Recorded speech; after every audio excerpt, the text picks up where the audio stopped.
Assalamualaikum warahmatullahi wabarakatuh. Selamat pagi anak-anak. Bagaimana kabarnya pada pagi hari ini? Semoga kita selalu diberi kesehatan oleh Allah Subhanahu wa taala ya anak-anak. Amin. Sebelum memulai pembelajaran pada pagi hari ini, alangkah baiknya kita berdoa terlebih dahulu ya anak-anak. Untuk berdoa, Ibu pimpin ya. Berdoa menurut agama dan kepercayaan masing-masing. Berdoa dimulai. Selesai. Terima kasih anak-anak. Selanjutnya, Ibu akan melakukan presensi. Nah, presensi kali ini berupa pengumpulan tugas ya. Jadi semua tugas harus dikerjakan dan juga dikumpulkan ya. Itu sebagai tanda kalau kalian sudah mengikuti pembelajaran pada hari ini. Sekarang Ibu akan menjelaskan materi apa yang akan kita pelajari pada pagi hari ini ya. Kita belajar tema 3, makanan sehat. Subtema 3, pentingnya menjaga asupan makanan sehat. Pembelajaran ke-6. Ibu akan menyampaikan tujuan pembelajaran pada pagi hari ini. 1. Siswa dapat menjelaskan kelebihan dan kekurangan bekerja sama dalam kelompok dengan benar. 2. Siswa dapat mengetahui manfaat kerjasama dalam kehidupan bernegara dengan benar. 3. Siswa dapat menjelaskan hal-hal yang perlu dipersiapkan dalam pemasangan iklan dengan benar. 4. Siswa dapat menjelaskan macam-macam batik Nusantara dengan benar. Sekarang Ibu mau bertanya, pernahkah kalian mengikuti kerja bakti? Nah, pasti kalian sudah pernah mengikuti kerja bakti ya anak-anak, baik di lingkungan rumah, lingkungan masyarakat, maupun di lingkungan sekolah. Misal kalau dalam lingkungan keluarga kita kerja bakti untuk membersihkan rumah, seperti ada yang tugasnya menyapu, mengepel, membersihkan tempat tidur dan lain sebagainya. Kemudian pada lingkungan sekolah kita bisa kerja bakti seperti membersihkan selokan sekolah, kemudian menyapu halaman sekolah, membersihkan kaca dan lain sebagainya. Nah, dalam lingkungan masyarakat kita juga pasti pernah melakukan kerja bakti. Nah, ada yang ingat kalian pernah kerja bakti apa? Nah, Ibu kasih contoh ya. Kalian pasti pernah melakukan kerja bakti di lingkungan masyarakat pada saat akan 17-an. Nah, di situ tentang 17-an adalah saat ulang tahun bangsa Indonesia pada tanggal 17 Agustus. Pada saat itu pasti kalian akan kerja bakti semua masyarakat, seperti mencuci bendera, kemudian mendirikannya dengan tiang di depan rumah, kemudian mengecat gapura, mengecat sampingnya seperti lingkungan-lingkungan di sekitar tempat tinggal, di pagar-pagar, kemudian membersihkan selokan dan lain sebagainya. Di situ kita membutuhkan yang namanya kerjasama. Nah, di sini Ibu akan bertanya, ada yang tahu perbedaan bekerja sendiri dan bekerja secara kelompok? Di sini Ibu akan menjelaskan perbedaan bekerja secara mandiri atau sendiri dan bekerja secara kelompok. Nah, kalau bekerja secara sendiri, kita melakukan secara mandiri atau secara sendiri tanpa ada bantuan dari orang lain. Nah, kalau kita melakukan pekerjaan secara sendiri, maka pekerjaan tersebut akan terasa berat dan tidak cepat selesai. Bedanya dengan pekerjaan menggunakan kerjasama secara kelompok, saat melakukan pekerjaan tersebut akan terasa lebih cepat dan ringan. Nah, di situ kita bisa membedakannya antara bekerja secara sendiri dan bekerja secara kelompok. Keragaman dapat kita temui di mana saja, misalnya dalam berorganisasi. Nah, dalam berorganisasi kita belajar untuk memiliki sikap toleransi dan saling menghargai. Keragaman tersebut dapat memberikan manfaat dalam kehidupan kita. Dengan begitu, Indonesia akan menjadi lebih baik dan lebih maju.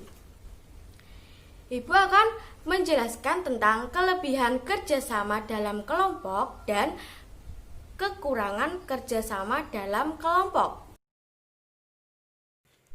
Kelebihan kerjasama dalam kelompok. 1.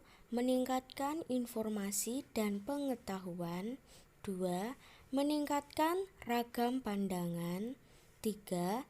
Meningkatkan tingkat kinerja. 4. Meningkatkan penerimaan atau suatu solusi. Kekurangan kerjasama dalam kelompok. 1. Memungkinkan pengambilan keputusan berlarut-larut. 2. Adanya agenda-agenda tersembunyi. 3. Memungkinkan terjadinya free rider. 4. Tim kerja memungkinkan terjadinya groupthink. Kerjasama dalam berbagai bidang dalam kehidupan yang dimiliki oleh bangsa Indonesia merupakan kekuatan untuk mencapai tujuan nasional yang sesuai dengan semboyan dari negara kita. Semboyan negara kita adalah Bhinneka Tunggal Ika. Kerjasama memiliki manfaat dalam kehidupan bernegara. 1. Memperkuat persatuan dan kesatuan bangsa. 2. Mendorong timbulnya semangat gotong royong. 3. Menjadikan pekerjaan berat menjadi ringan. 4. Meningkatkan efektivitas dan efisiensi dalam bekerja. Tadi adalah manfaat dalam bekerja sama di dalam bernegara.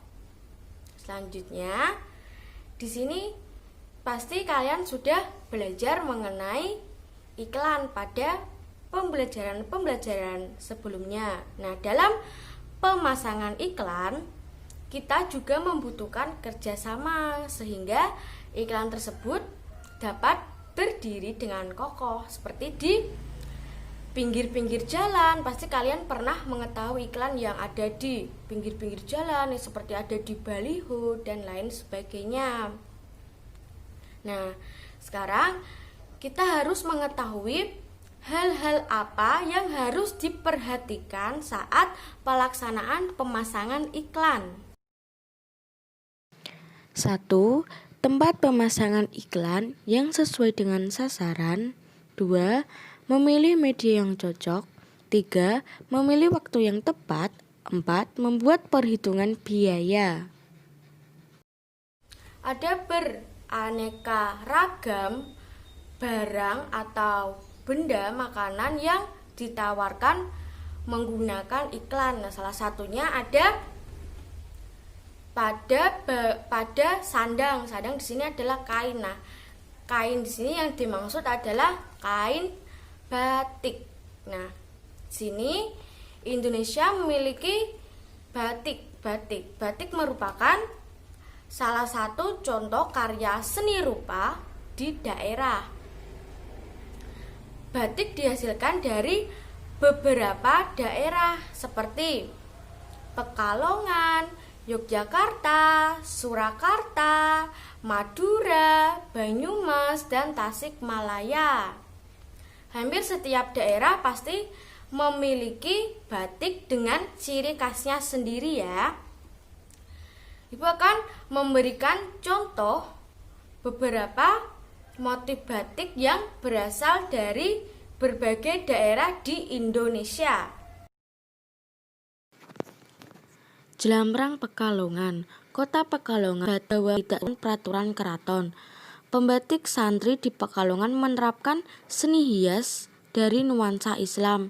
Beberapa motif batik Pekalongan antara lain jelamrang diilhami India dan Arab, batik encim dan kelanggenan dipengaruhi peranan Tiongkok, batik Belanda, batik jelamrang, batik pagi sore, dan batik Hokokai yang tumbuh pesat sejak kependudukan Jepang.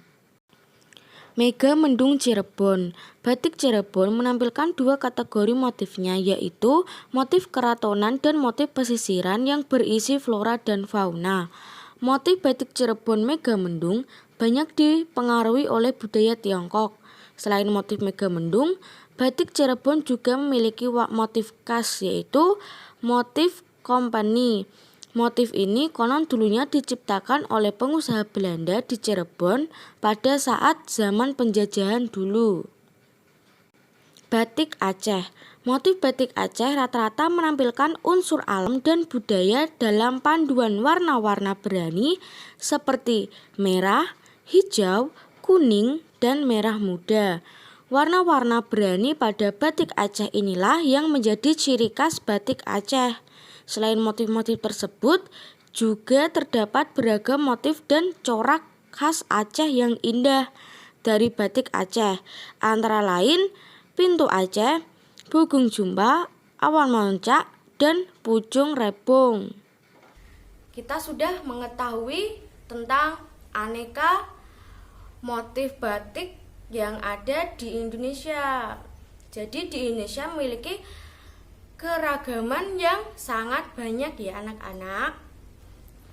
Dengan keragaman tersebut, kita harus bisa menerapkan sikap saling menghargai atau toleransi. Ibu akan menyampaikan kesimpulan pembelajaran pada pagi hari ini. Yang pertama,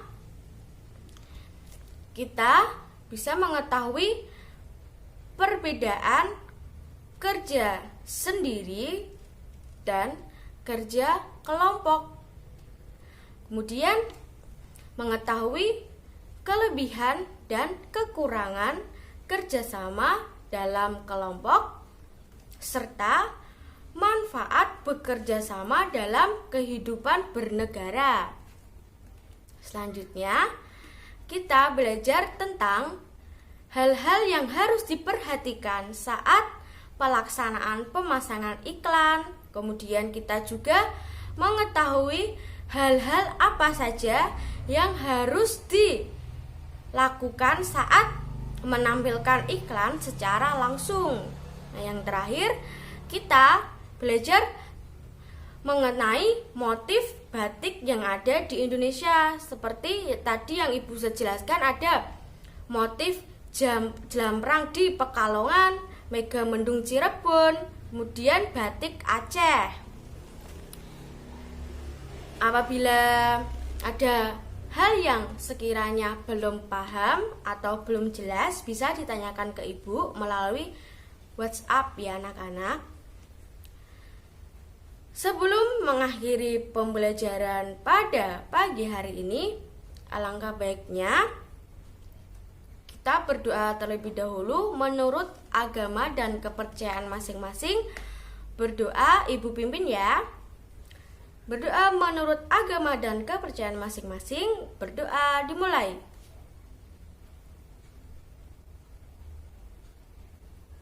Selesai. Terima kasih. Sekian pembelajaran pada pagi hari ini.